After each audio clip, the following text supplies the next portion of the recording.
Assalamualaikum warahmatullahi wabarakatuh. Waalaikumsalam warahmatullahi wabarakatuh.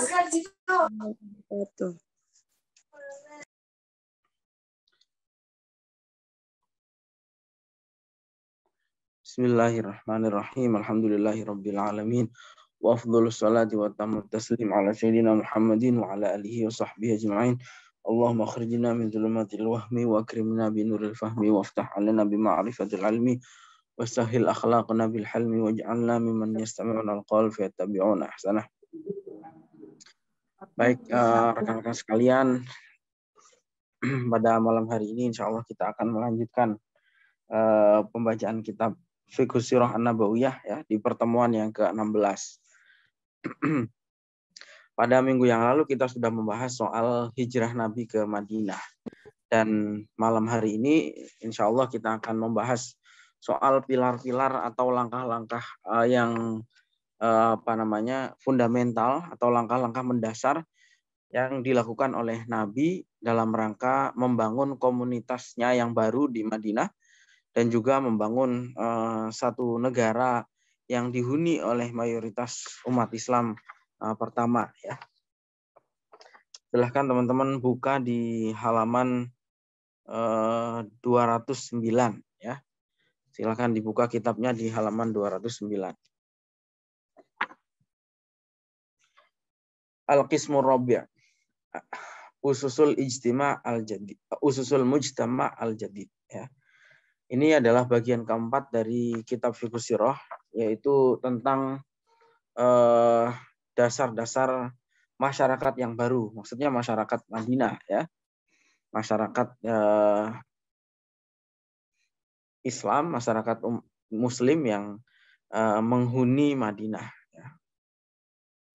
Al-asasul awal bina'ul masjid ya. Pilar yang pertama adalah membangun masjid. Laqad kanat hijratu Rasulillah sallallahu alaihi wasallam ilal Madinati ta'ni nash'atu awwali dari Islamin idzaka ala wajhil ardi. Jadi hijrahnya Rasulullah sallallahu alaihi wasallam ke Madinah itu adalah berarti tumbuh atau lahirnya satu negara yang dihuni oleh mayoritas umat Islam pertama di muka bumi. Ya tentu saja kan Nabi adalah orang yang pertama kali membawa agama Islam dan negara yang pertama didirikan oleh Nabi di Madinah itu adalah negara pertama yang dihuni oleh mayoritas umat Islam. Wa qad kana dzalika idzanan bi dhuhuri daulatil islamiyyati bi syarafi man syaiha al-awwal Muhammadun alaihi salatu wassalam ya, yang negara yang pertama yang didirikan oleh Nabi Muhammad sallallahu alaihi wasallam. Karena itu ya, walidha faqad kana awwalu amalin qama bihi Rasul sallallahu alaihi wasallam an aqamal asas al-hammah li hadhihi daulah wa laqad kanat hadhihi al-usus al-aqamal usus al-hammah ya li hadhihi daulah wa laqad kanat hadhihi al-usus mumatsilatun fi hadhihi al-a'mal as-salasah at-taliyah. Karena itu Rasulullah ketika membangun negara pertama, negara muslim pertama di Madinah, Rasulullah membangun atau menyusun pilar-pilar utama pembangunan suatu negara tersebut. Paling tidak ada 3 pilar. Yang pertama adalah awalan binaul masjid. Yang pertama adalah membangun masjid. Ya. Yang kedua adalah sanian al-mu'akhah bainal muslimin ammatan wal muhajirina wal ansari khassatan.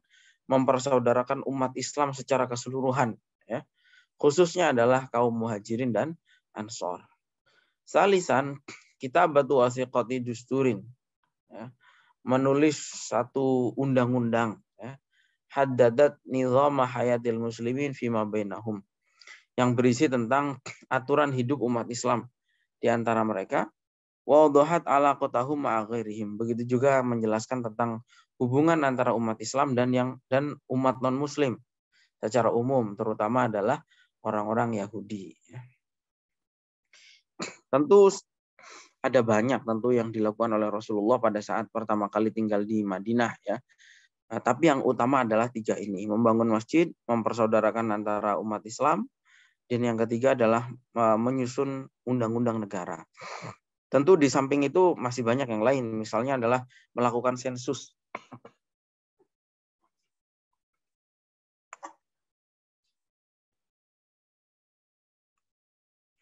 Jadi melakukan sensus penduduk, melakukan sensus jumlah umat Islam ya. Dalam satu hadis Nabi mengatakan uktubuli man talaffadha bil islami minan nas. Tolong tuliskan berapa jumlah orang yang telah mengikrarkan syahadat itu ya, seperti itu. Dan waktu pertama hijrah itu umat Islam sudah ada 1.500. Jadi memang lonjakannya sangat banyak sekali itu. Lonjakannya sangat tinggi dibanding pada saat di Mekah ya. Tentu Nabi juga mulai menyiapkan kekuatan karena pada masa itu memang eranya adalah era masyarakat yang selalu berperang ya. Tidak seperti sekarang. Nah, oke, baik. Sekarang kita akan membahas yang pertama dulu, yaitu membangun masjid. Qulna fi ma madha innana qatahu sallallahu alaihi wasallam burikat atau barokat fi maudi'in kana li gulamaini yatimaini minal ansar wa kana As'ad bin Zurarah qad ittakhadhahu musalla qabla hijrati Rasulullah sallallahu alaihi wasallam ilal Madinah.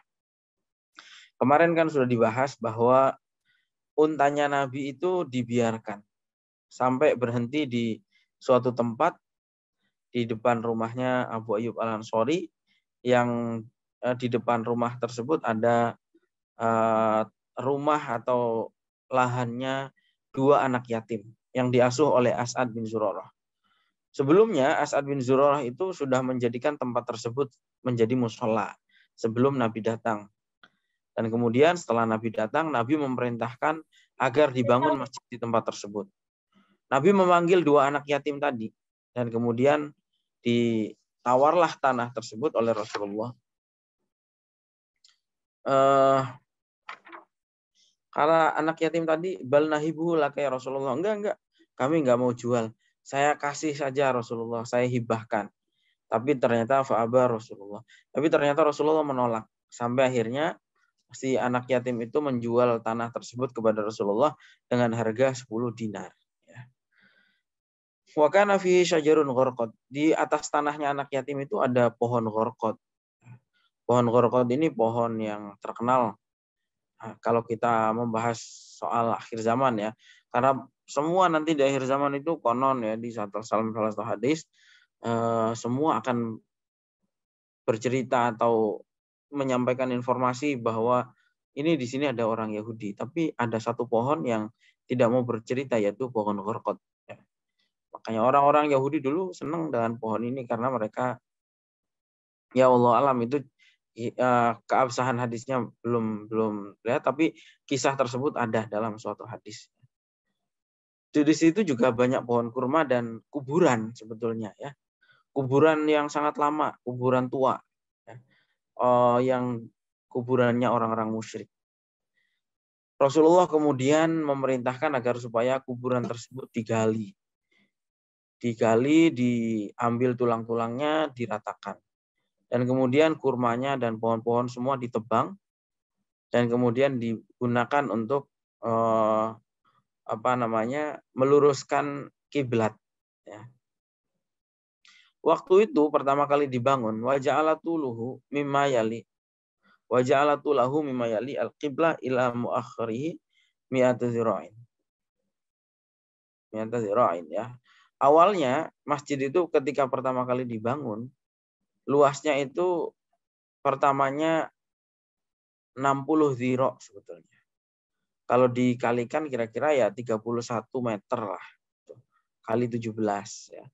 Tapi kemudian diperluas menjadi ketika umat Islam tambah banyak diperluas menjadi 100 ziro. Berarti kira-kira 50 meter persegi ya. Kemudian dilaburi masjid itu awalnya dengan tanah liat. Rasulullah ikut secara langsung ya. Rasulullah bukan hanya mengomando sahabat tapi juga Rasulullah terjun langsung bekerja, ikut mengangkut batu dan seterusnya. Dan kemudian kiblatnya waktu itu masih ke Baitul Maqdis. Adapun tiang-tiangnya menggunakan pohon kurma ya dan diatapi ya di gentengnya menggunakan daun kurma, pelepah kurma ya. sederhana sekali ya. Awalnya masjidnya seperti itu. Awalnya ya. Tapi meskipun Waral Bukhari, jadi kecil awalnya cuma 30 meter. Waral Bukhari fi sahihi, di Imam Bukhari dalam kitab sahihnya menceritakan juga, meriwayatkan dari Anas bin Malik bahwa pertama kali Rasulullah datang ke Madinah, Rasulullah sholat di tempat peternakan kambing ya. Sampai kemudian Rasulullah memerintahkan membangun masjid dan seterusnya. Ini riwayat tentang pembangunan masjid tersebut ya. Kemudian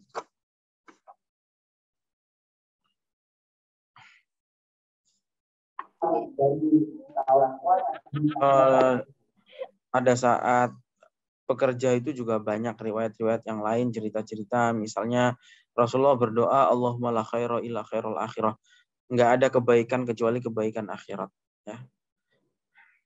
Ya kalau dunia itu ya sangat sementara lah, bukan menjadi tujuan kita. Ya, jabatan, harta, dan seterusnya bukan menjadi. Tapi tujuan kita adalah kebaikan akhirat. Fansuril ansar wal muhajirah. Masjid tersebut dibangun oleh Rasulullah dengan bentuk yang demikian tanpa ada perubahan dan penambahan sama sekali selama masa kepemimpinan Abu Bakar. Baru kemudian di masanya Umar diperbaiki sedikit ya. Tapi tetap tidak mengubah bangunannya sama sekali. Umar hanya menambahkan menghaluskan. Kalau sekarang ya tadinya tidak di plester terus di plester gitu. Dan kemudian Utsman lah yang mengubah banyak ya. Dan mengganti temboknya yang tadinya dengan tanah liat itu diganti dengan batu ukiran. Ya, seperti itu. Kalau sekarang Masjid Nabawi itu luasnya kira-kira 400.000 meter persegi ya. Sudah kalau sekarang ya sudah luas sekali, menjadi masjid kedua yang terluas setelah Masjidil Haram. Dan kemudian kalau Masjid Nabawi itu sekarang mampu menampung sampai 1 juta orang ya. Seperti itu. Jadi kalau sekarang besar sekali. Awalnya pada masa Nabi cuma 30 meter, kalau sekarang 400.000 meter ya. 400.000 meter berarti ya 400 hektar ya, kawasan Masjid Nabawi itu luas sekali. Luasnya itu sama dengan Madinah di masa Nabi. Luasnya Masjid Nabawi sekarang itu sama dengan luasnya kota Madinah dulu di zaman Nabi. Ya, seperti itu. Baik. Kemudian al-ibar wa dalail. Apa pelajaran-pelajaran yang bisa diambil dari potongan kisah tadi? Yang pertama adalah awalan mada ahamiyah al-masjid fil mujtama' al-islami wa daulah al-islamiyah. Yang pertama adalah tentang pentingnya masjid itu. Kenapa Rasulullah kok pertama kali ketika datang ke Madinah yang dibangun pertama kali masjid? Ya karena memang masjid itu sangat penting dalam kehidupan umat Islam. Bukan sekedar untuk tempat sholat. Kalau tempat sholat gampang. Kalau tempat sholat ya di mana saja bisa sholat. Kalau sholat itu mau dimanapun kan kata Rasulullah kan ju'ilat lanal ardo kullaha masjidan ya. Itu. Allah itu sudah menjadikan semua bumi semua tanah di bumi ini itu masjid. Maksudnya kalau sekedar mau buat sholat ya enggak tanpa masjid pun bisa gitu maksudnya ya. Tapi masjid itu fungsinya bukan hanya itu, tapi semua pusat kegiatan umat itu ada di masjid gitu. Nanti kita akan bahas apapun ya. Mulai dari tempat ibadah, tempat belajar, tempat pusat ekonomi, pusat pemerintahan, dan seterusnya. Banyak sekali fungsinya masjid di zaman Rasulullah itu. Di serambinya itu tinggal orang-orang ahlu suffah. Nabi kalau mengadili, berfatwa, semuanya dilakukan di dalam masjid. Kemudian juga Nabi di samping masjid, itu Nabi juga membangun pasar. Ya. Nabi bahkan menggaris sendiri dengan tangannya ya, digaris. Ini adalah pasar kalian. Di sini kalian tidak boleh mengurangi timbangan dan seterusnya, di dalam hadis lain diterangkan itu ya. Nah, itu. Nah, mestinya kalau menurut para ulama, mestinya memang yang ideal begitu. Masjid itu harus selalu berdampingan dengan pasar, menunjukkan bahwa Islam itu memperhatikan aspek ekonomi. Dan kalau kita lihat masjid-masjid tua zaman dulu, seperti saya dulu di Masjid Umayyah di Damaskus, masjid di Turki, masjid di Maroko, di Tunisia yang pernah saya kunjungi, masjid-masjid lama zaman Daulah itu selalu di sampingnya selalu ada pasar. Ya. Di sampingnya Masjid Umayyah itu ada pasar namanya Pasar Hamidiyah. Ya. Di Turki di mana-mana lah itu rata-rata begitu. Yang ideal begitu. Bahkan ulama-ulama itu mengatakan memang idealnya menara masjid itu berdampingan ya dengan menara industri. Ya. Maksudnya Islam itu tidak memisahkan antara kedua, dunia akhirat dapat, dan idealnya memang Islam itu juga memperhatikan persoalan ekonomi umatnya. Ya, sama seperti Nabi dulu ya. Nah, Nabi kan pertama kali datang ke Madinah yang adalah membangun komunitas Muslim pertama ya. Nah, kemudian langkah awalnya adalah dengan membangun masjid. Kenapa? Karena dengan membangun masjid itulah ya, praktek-praktek keislaman itu bisa dilakukan secara sempurna itu. Ya. Kemudian juga dengan adanya masjid terjadi interaksi. Masyarakat yang tadinya asing ya, orang-orang dari Mekah datang ke Madinah, orang asing belum saling kenal dan lain sebagainya. Dengan adanya masjid itulah masjid menjadi titik pertemuan ya. Menjadi meeting point. Ya,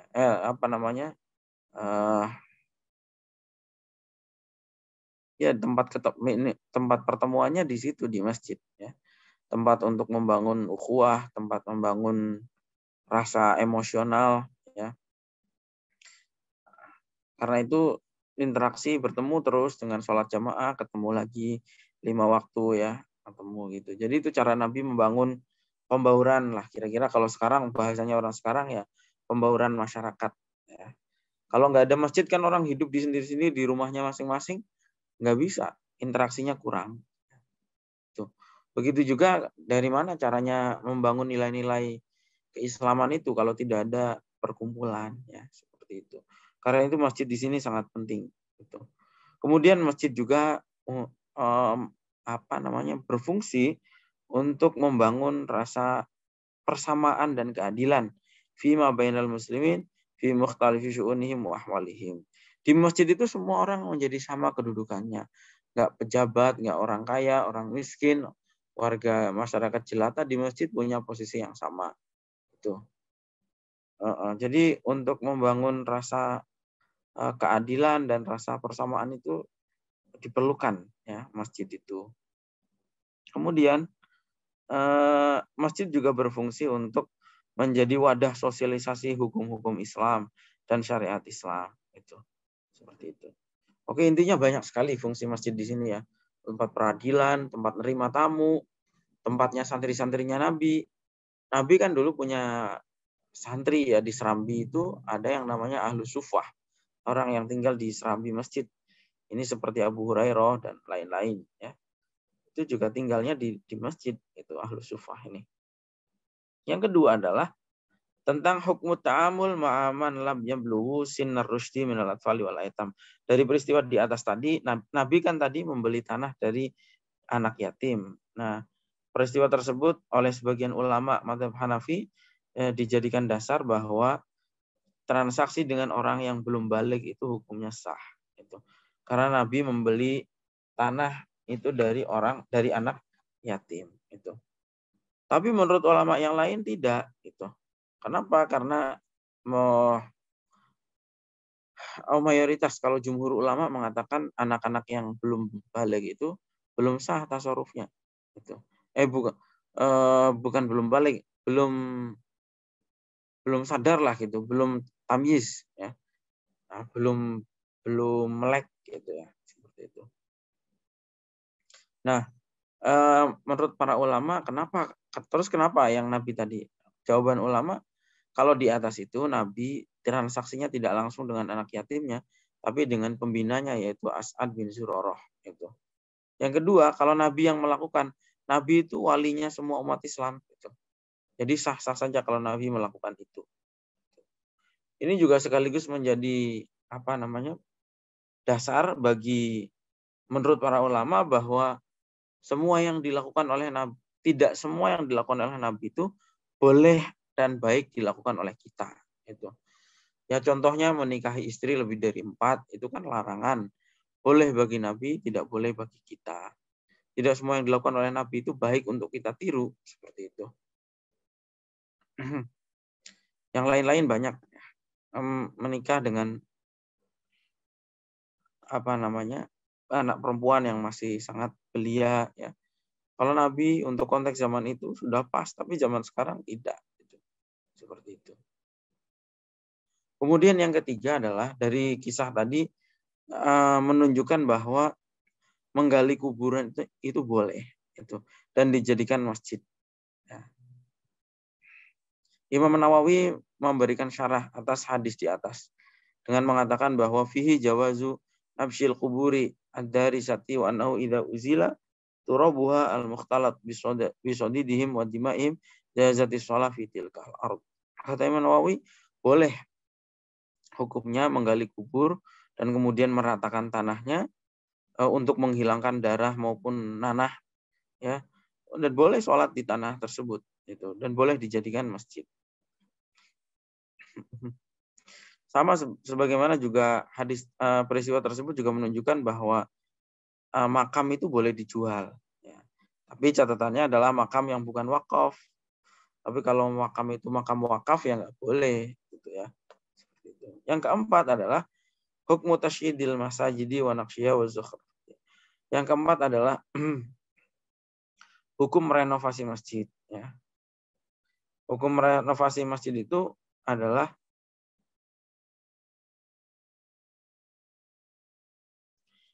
jadi menerangkan tentang wa fa'amat tasyid.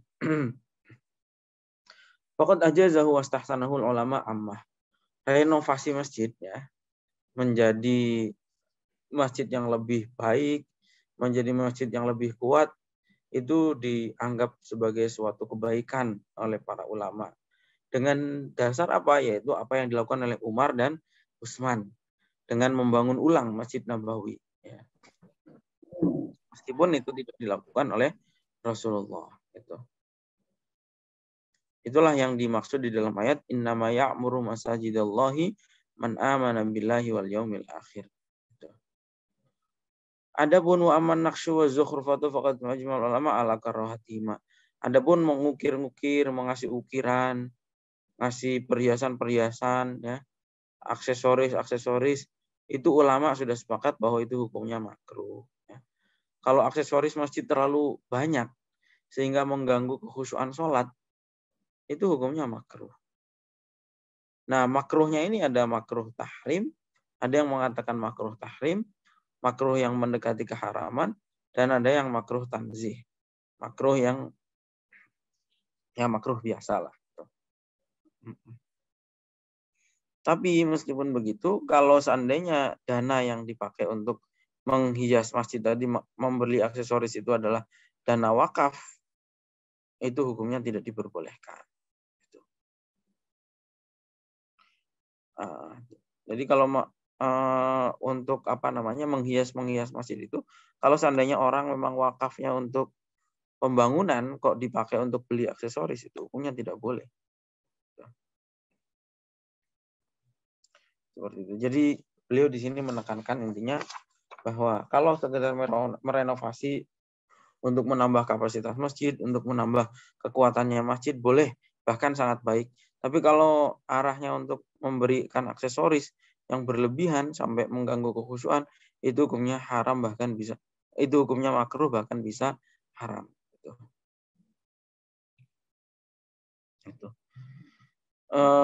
Ya kan sekarang kan banyak sekali yang seperti itu ya, dihias macam-macam sampai akhirnya sholatnya nggak bisa khusyuk. Ada lukisan-lukisannya macam-macam. Ya sekarang kan orang lomba-lomba bagus-bagusan masjid, kubahnya pakai emas, ini macam-macam ya. Nah, itu hukumnya nggak boleh sebetulnya. Apalagi kalau dananya dana wakaf. Ditambah lagi kalau dananya itu diambil dari pinggir-pinggir jalan itu ya, yang mungkin mengganggu, mungkin merendahkan martabatnya umat Islam, kok sampai minta-minta di pinggir jalan kayak gitu ya. Ini masjid itu yang penting bukan kemewahannya tapi fungsinya. Itu. Bahkan di dalam buku catatannya Quraish Shihab, beliau mengatakan bahwa ada sebagian peneliti yang melakukan penelitian bahwa ternyata semakin mewah suatu masjid, itu fungsinya ternyata semakin kecil, ya, semakin sepi. Itu ternyata seperti itu karena seakan-akan dengan kemewahannya tadi itu sudah cukup. Orang merasa, oh yang penting kan ini kan buat buat tempat hiburan saja gitu ya. Ada masjid itu masjid Disney karena bangunannya dibuat kayak istana boneka. Sekarang macam-macam lah ya. Itu. Kalau sampai jadi yang penting adalah fungsinya ya. Fungsinya. Masjidnya sederhana tapi rame, yang sholat jamaahnya aktif kayak gitu. Pengajiannya aktif itu melahirkan orang-orang orang-orang besar ya, itu lebih baik daripada mewah masjidnya tapi nggak ada fungsi apa-apanya. Yang sholat tidak ada, cuman orang datang cuman mau cari hiburan kayak gitu. Apalagi masjid-masjid sebagian malah dipakai tempat pacaran ya seperti itu ya, karena saking besarnya. Gitu. Kemudian al-asas asani, pilar yang kedua yang dibangun oleh Rasulullah ketika pertama kali di Madinah adalah al-ukhuwah bainal muslimin, membangun persaudaraan antar umat Islam. Terutama adalah umat Islam dari unsur kaum muhajirin dan ansor. Dipersaudarakan atas nama kebenaran dan kemudian juga saling mewarisi antar satu sama lain ketika ada yang meninggal. Bahkan persaudaraan yang karena iman ini lebih kuat daripada persaudaraan yang karena hubungan darah gitu ya. Nah, disinilah Ja'far bin Abi Thalib dipersaudarakan dengan Mu'adz bin Jabal, Hamzah bin Abdul Muthalib dengan Zaid bin Harithah, Abu Bakar As-Siddiq dengan Kharijah bin Zuhair dan seterusnya. Sahabat-sahabat ini banyak sekali, konon ada 90 lebih yang dipersaudarakan ya. Persaudaraan ini zahiriyah dan batiniyah ya. Ruhaniyah dan jasmaniyah. Artinya secara keimanan iya, tapi juga ada mencakup harta juga gitu. Karena itu orang-orang Ansor itu menawarkan separuh hartanya, bahkan ada menawarkan rumahnya, menawarkan tanahnya di separuhan, dan bahkan ketika salah seorang dari mereka meninggal, mereka saling mewaris. Itu pada awalnya ya, sebelum hukum tersebut dinasakh. Al-ibar wa dalail. Beberapa pelajaran dari peristiwa tersebut adalah mempersaudarakan atau mu'akhoh, mempersaudarakan antar umat Islam itu adalah pilar kedua ya, yang dilakukan oleh Rasulullah dalam rangka membangun negara Madinah dan masyarakat Islam pada saat itu. Ya.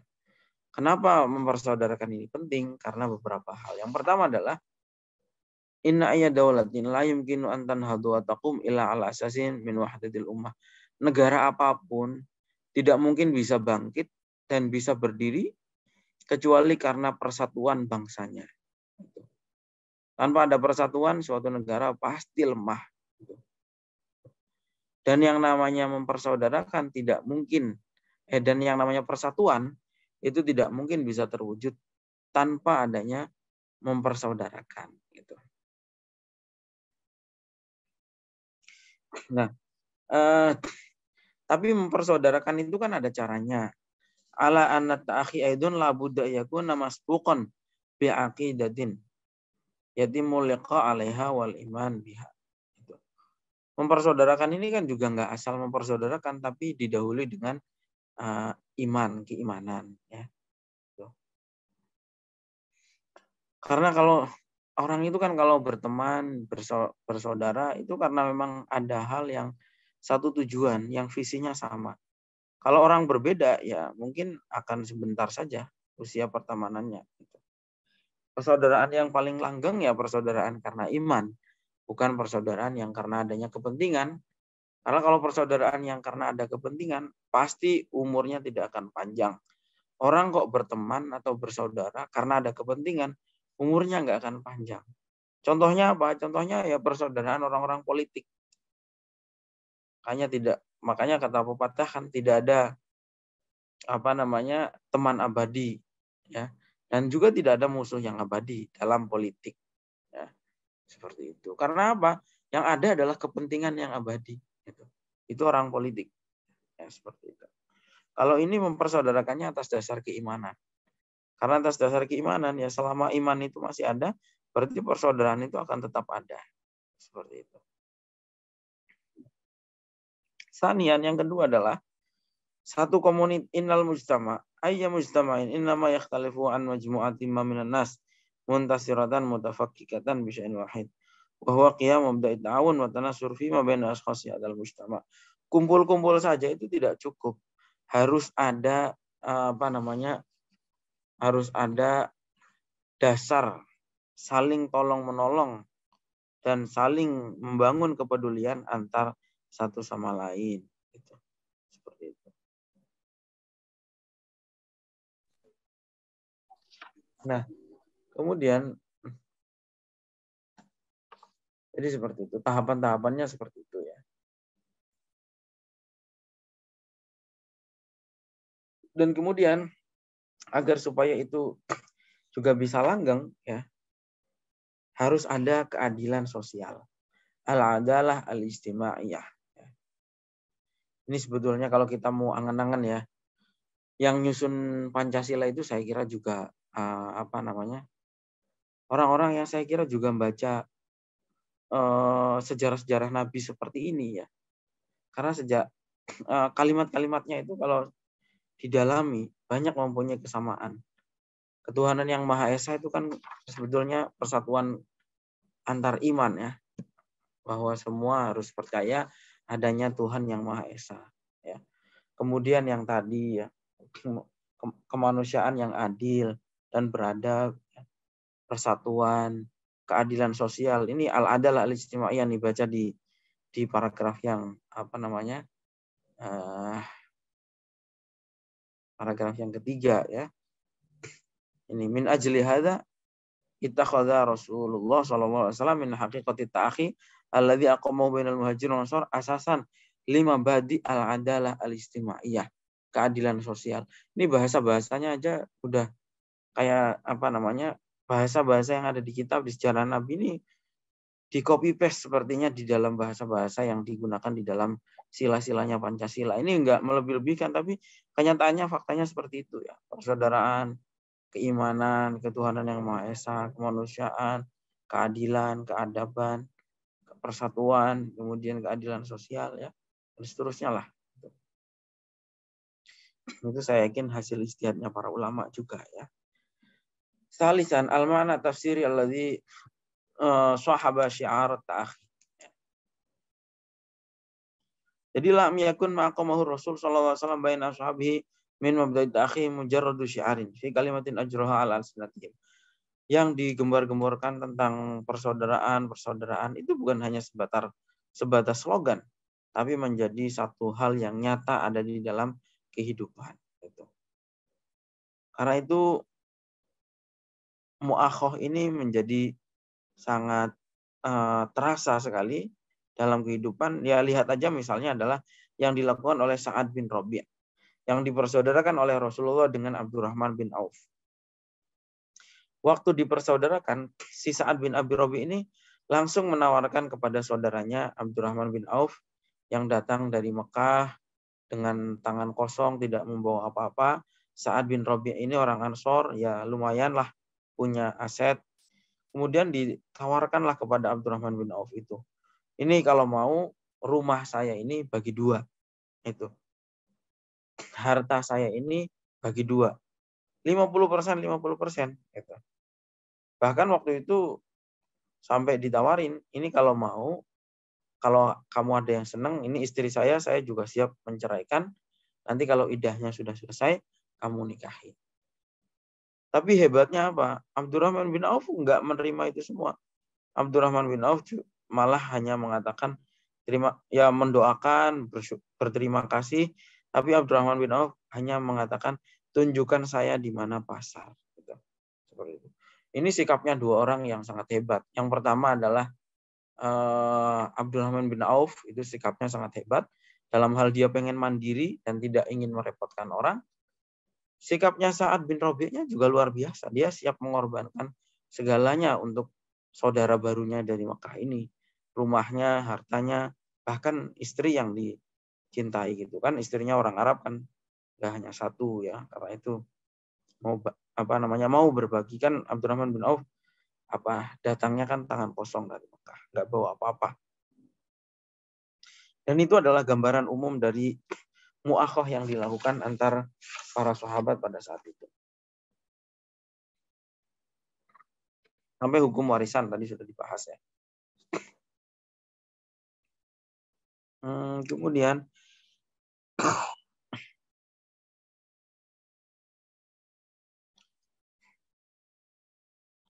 nah, summa inna hadzat akhi alladzi aqadahu Rasulullah sallallahu alaihi wasallam bainal muhajirin wal ansar kana masbuqan bi mu'akhatin ukhra aqamahan Nabi sallallahu alaihi wasallam bainal muhajirin fi Makkah.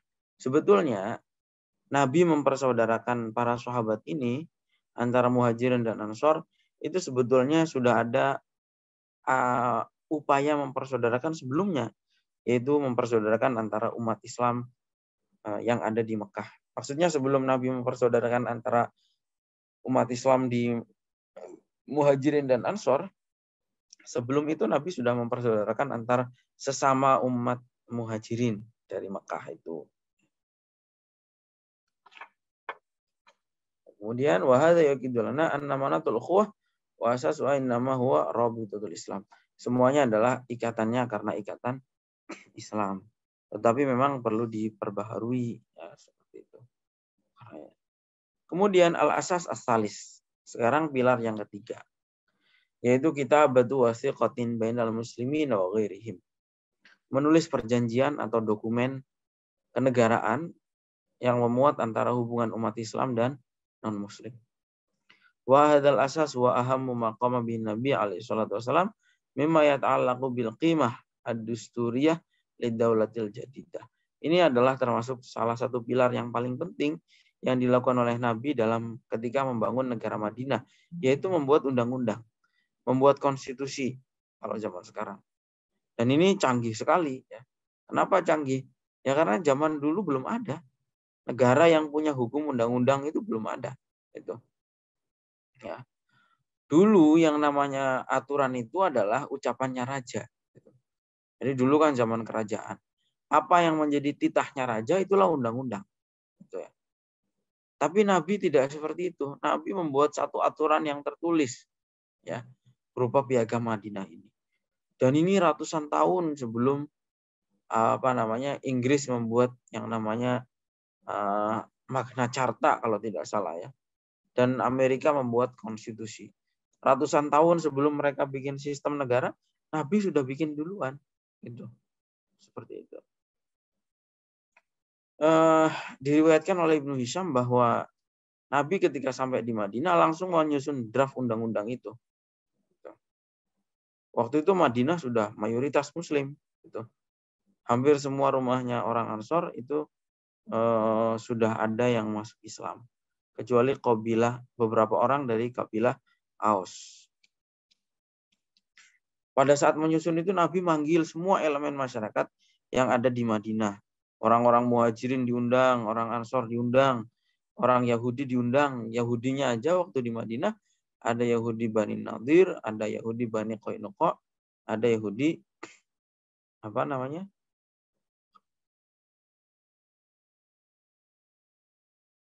satunya itu? Bani Nadir, Bani Qainuqa.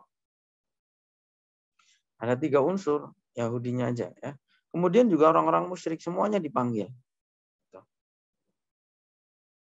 Dipanggil untuk menyusun draft ini secara bersama-sama. Ini sebetulnya sekali lagi ya, kalau kita mau amati sejarahnya Piagam Madinah ini juga hampir seperti di negara kita Pancasila, di mana penyusunannya dilakukan secara musyawarah antar elemen masyarakat. Bukan hanya yang Muslim, tapi yang Yahudi juga dipanggil, yang musyrik juga dipanggil, ya, dan unsur-unsur yang lain juga dipanggil.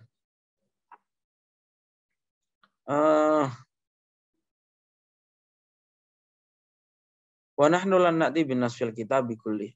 Saya nggak akan menyebutkan semua poin-poinnya Piagam Madinah karena itu sangat panjang, 40 lebih kan poinnya. Tapi di sini saya akan mengutip beberapa hal yang penting. Yang pertama adalah salah satu poinnya adalah al-muslimuna min Quraisyin wa Yasrib wa man tabi'ahum wa lahiqa bihim wa jahada ma'hum ummatun wahidah min dunin nas. Ya. Orang Islam itu baik dari Quraisy, dari Madinah, dan semua yang mengikuti dan mau berjuang bersama-sama itu adalah satu bangsa. Jadi satu bangsa. Yang kedua adalah semua orang Islam, qabilahnya apapun, itu harus mau berkorban satu sama lain.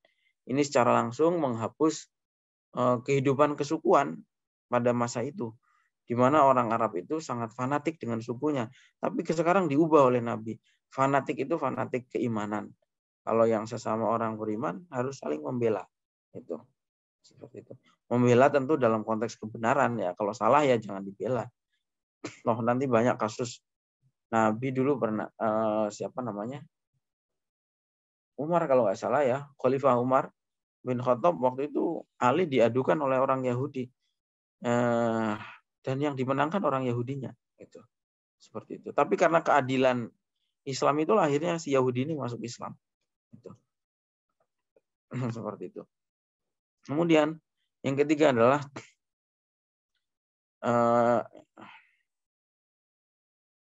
panjang ini poin-poinnya, tapi yang penting-penting aja kita ya nih nggak boleh saling membunuh, bahwa umat yang satu, tanggungannya satu.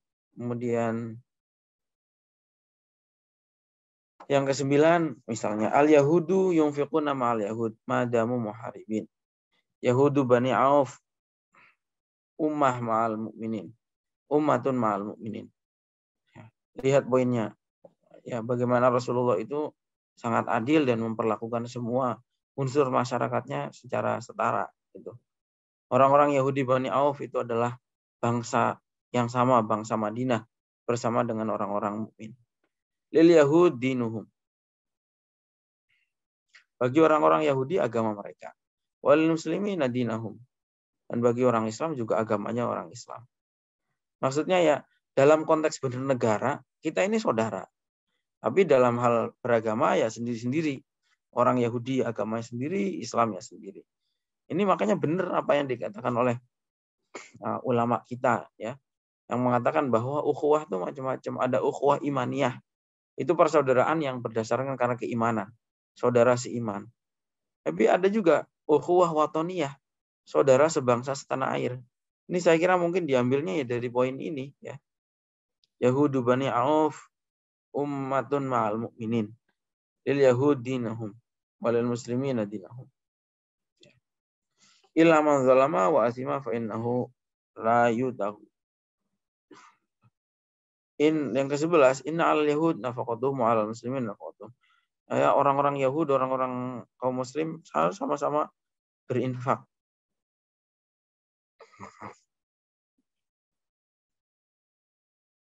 Dan lihat ada poin lagi di setelahnya.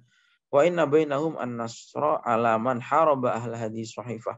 Dan kalau ada yang unsur luar, ada musuh yang menyerang, ini yang bertanda tangan dalam Piagam Madinah ini harus saling membela. Maksudnya kalau ada orang Yahudi, orang Islam Madinah diserang, ya orang Yahudi harus ikut bela. Gitu. Orang Yahudi Madinah harus ikut bela. Sebaliknya kalau ada orang Yahudi Madinah diserang, yang Muslim Madinah juga harus membela. Karena ini saudara sebangsa. Gitu. Ya. Ini lihat loh. Coba dibuka pikiran kita, buka lagi tentang kisah-kisah Nabi semacam ini. Bagaimana Nabi itu ya menghargai umat-umat agama lain. Gitu. Nah, setiap ada perselisihan, ulama kana baina ahli hadis sahifati min hadatsin aw istijarin yakhafu fasaduhu fa inna maradahu ila Allah azza wajal. Kalau ada keributan, ada perseteruan, itu dikembalikan kepada hukum Allah dan kepada putusannya Nabi Muhammad. Man kharaja minal Madinah, siapa yang keluar dari Madinah dia aman. Sekarang al-ibar wa dalail. Beberapa petunjuk dari peristiwa atau dari piagam Madinah. Lihadhil wasiqati dalalatun hammatun tata'allaqu bimukhtalifil ahkami at-tanzimiyati lil mujtama' al-islami wa nalkhusuha fi ma yali. Jadi ada beberapa pelajaran penting, tapi secara ringkas adalah sebagai berikut. Inna kalimatan dustur hi aqrabu itlaqin munasibin fi istilahil asr hadis. Ya, piagam Madinah itu sudah layak sebetulnya disebut sebagai konstitusi dalam kehidupan negara. Jadi memang sangat maju sekali ya, penyusunan piagam Madinah ini untuk konteks pada saat itu, di mana negara-negara belum punya undang-undang. Di Madinah Nabi membuat negara sudah ada undang-undangnya. Tentu itu juga sumbernya adalah wahyu. Gitu. Wa min huna tasqutu da'awi ulaika alladziina yaghmaduna absarahum wa basarahum an hadhil haqiqatil badiyyati thumma yaz'amuna an al-islam laisa illa dinan qiwamuhu ma bainal insani wa rabbih. Ini juga meruntuhkan pandangan sebagian orang bahwa Islam itu enggak ngurus politik. Enggak, Islam mengurus politik. Selama politik itu politik kebangsaan, politik keumatan, Islam mengurusi hal tersebut. Itu. Karena di dalam politik itulah terdapat kemaslahatan manusia gitu. Keputusan-keputusan boleh bangun masjid itu kan keputusan politik namanya. Boleh besok puasa Ramadan misalnya atau besok Idul Fitri itu kan keputusan politik yang berkaitan dengan kemaslahatan agama. Itu seperti itu. Wajib membayar zakat misalnya dan seterusnya. Nah, Islam itu dia tidak lepas dari politik. Tapi tunggu dulu, politiknya politik apa? Ya politik keumatan, politik kebangsaan. Bukan politik-politik yang kotor, yang black campaign, yang caci maki dan seterusnya. Bukan itu. Ya. Kemudian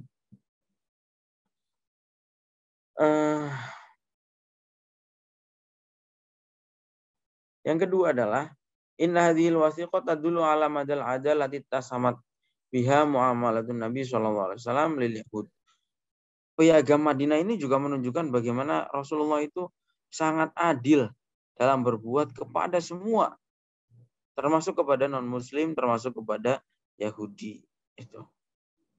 Walaqad kana bilimkan untuk tihadil masalah adilah simaraha fi mabinal muslimin wal yahud. Tapi memang sayangnya ya orang Yahudi ini cepat berkhianat ya pada waktu itu.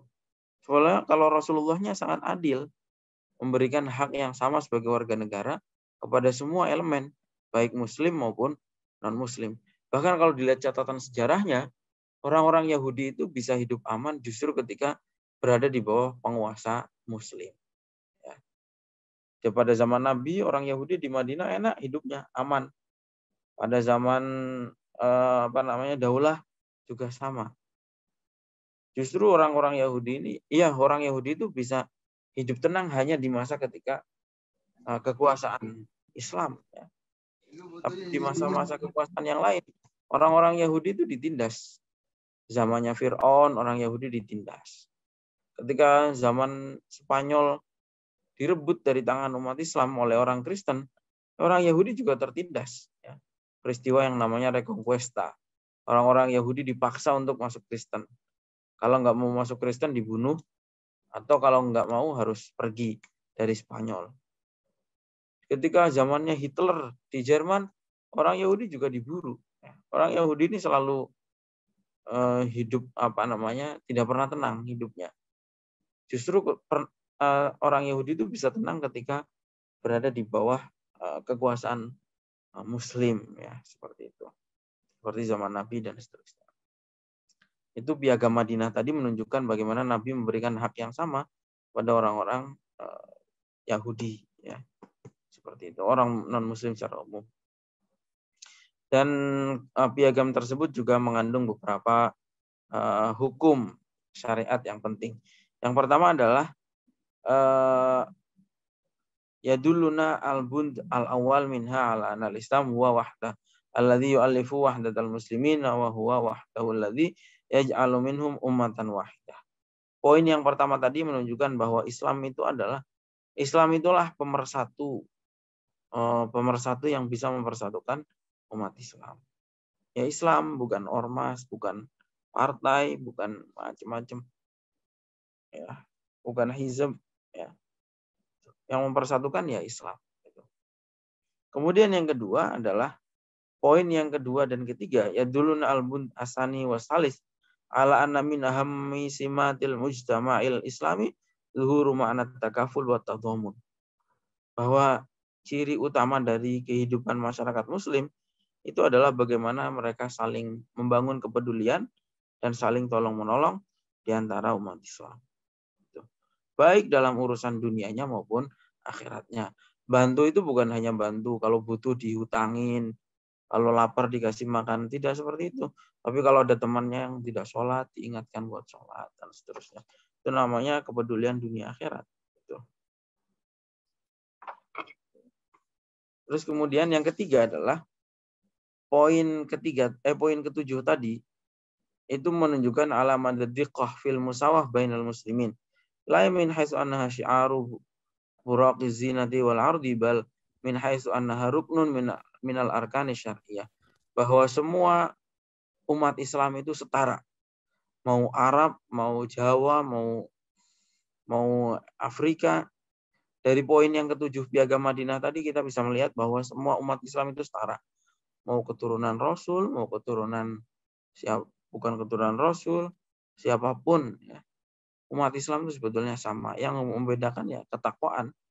Itu aja. Dan bahkan kalau kita melihat termasuk persoalan laki-laki perempuan di dalam Islam ternyata juga poin yang ketujuh tadi memberikan posisi atau hak yang setara antara laki-laki dan perempuan. Itu sebagaimana kisah yang dikutip di sini, diriwayatkan oleh Bukhari Muslim dari Ummu Hani bint Abi Thalib. Zahabat ila Rasulullah sallallahu alaihi wasallam amal fath. Ummu Hani, ya, salah seorang muslimah, putrinya Abi Thalib, pernah datang kepada Rasulullah. Kemudian si Ummi Hani bilang, "Wahai Rasulullah, sepupu saya namanya Ali itu membunuh seseorang yang sudah saya jamin keamanannya, yaitu Fulan ibnu Hubairah." Kemudian kata Rasulullah, "Qad ajarna man ajarta ya Ummu Hani." Ya kalau memang sudah kamu jamin keamanannya, saya juga jamin keamanannya. Maksudnya apa? Jaminan keamanan itu bukan hanya dari laki-laki, tapi juga dari perempuan. Ini menunjukkan bagaimana Islam memberikan hak yang setara antara laki-laki dan perempuan. Itu. Ya, wa tastati an tata'ammal hadza fata'lam madarrifah allati nalat hal mar'ah fi himal islami wa dhillih. Anda bisa lihat di sini bagaimana Islam itu sangat menjaga hak-haknya perempuan. Hak-hak sebagai manusia, hak-hak sebagai warga negara, maupun hak-hak sebagai masyarakat. Itu. Bahkan ini adalah hal yang tidak ada di dalam agama-agama yang lain. Itu. Yang keempat adalah yaduluna al-asani asyar. Poin yang ke-12 menunjukkan bahwa hukum keadilan itu adalah berlaku untuk semua, ya. Dan itu adalah merupakan syariat Allah. Jadi keadilan itu berlaku untuk semua, baik muslim non muslim. Kan di dalam Al-Qur'an juga ada, ya. Wala yajrimannakum syana'anu qaumin ala ta'dilu i'dilu huwa aqrabu littaqwa. Jangan sampai kebencianmu terhadap satu kaum membuat kamu tidak berlaku adil. Ya diluhu aqrabu littaqwa. Keadilan itu, berbuat adilah karena keadilan itu lebih dekat pada ketakwaan. Tilka hiya arba'atu ahkamin intat 'alaiha hadhil wasiqah. Kira-kira 4 poin tadi itulah yang termuat ya hukum-hukumnya di dalam Piagam Madinah secara singkat. Meskipun poinnya sebetulnya banyak sekali, ada 40 lebih sebetulnya ya di dalam kitab-kitab sejarah Nabi ya, dalam beberapa hadis.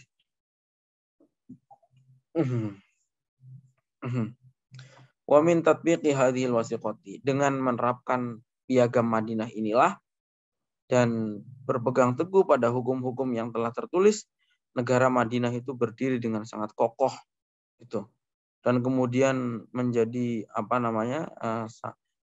menjadi sangat luas atau menjadi sangat kuat dan berkembang baik di timur maupun di barat, dan menyuguhkan kepada umat manusia tentang gambaran ideal suatu negara.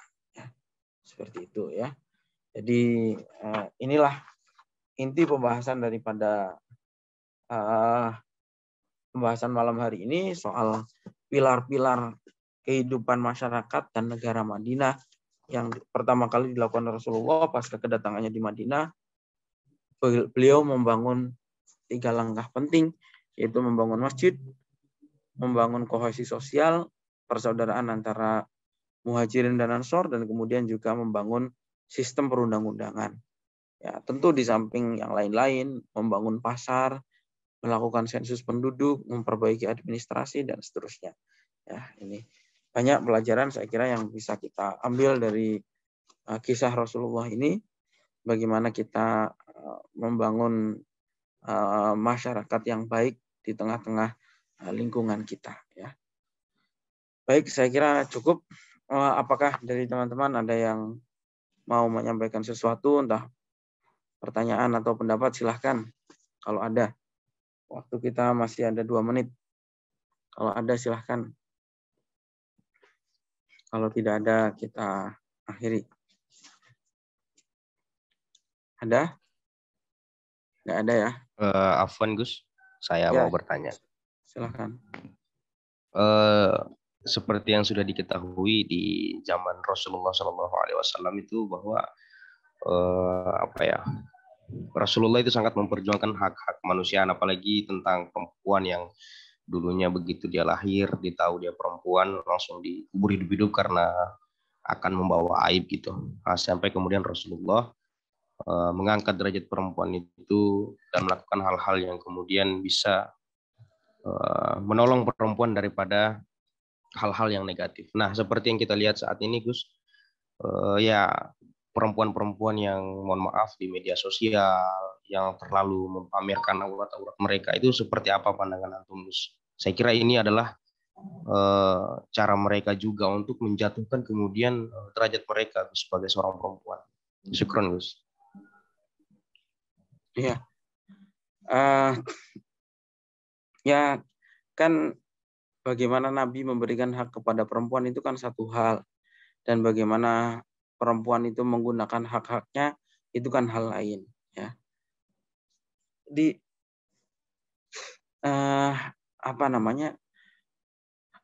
Nabi itu memberikan hak-haknya perempuan karena ini tadi sudah disebutkan ya, bagaimana dulu sebetulnya bukan hanya orang Arab, orang-orang budaya Barat maupun di India pun sebetulnya perempuan itu ya dulu direndahkan dengan sangat rendah ya. Dulu di India itu, saya pernah baca dalam satu buku sejarah, di India itu perempuan kalau suaminya meninggal itu harus dikubur bareng dengan suaminya. Itu dulu di India seperti itu.